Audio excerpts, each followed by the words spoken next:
పల్నాడు జిల్లాలోని సతెనపల్లి పట్టణంలో కూటమి ప్రభుత్వం ఆధ్వర్యంలో ఎన్టీఆర్ భరోసా పెన్షన్ల పంపిణీ కార్యక్రమం ముందుగా నిర్వహించారు.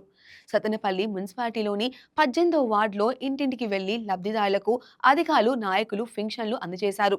ప్రభుత్వం నిర్ణయించిన తేదీకి ఒక రోజు ముందుగానే పెన్షన్లు అందజేయడంతో వృద్ధులు, వికలాంగులు మరియు ఇతర లబ్ధిదారులు సంతోషం వ్యక్తం చేశారు. ఈ కార్యక్రమంలో టీడీపీ జిల్లా ఉపాధ్యక్షుడు దరువూరి నాగేశ్వరరావు పాల్గొని లబ్ధిదారులకు స్వయంగా పెన్షన్లు అందజేశారు.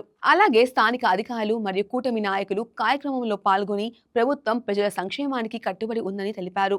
ఇంటింటికి వెళ్లి పెన్షన్లు అందించడం ద్వారా లబ్ధిదారులకు ఎలాంటి ఇబ్బందులు లేకుండా సేవలు అందిస్తామని అధికారులు వెల్లడించారు.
ఈ వీడియో మీకు నచ్చినట్లయితే లైక్ కొట్టి షేర్ చేసి మా వైకే టీవీ ఛానల్ని సబ్స్క్రైబ్ చేయండి.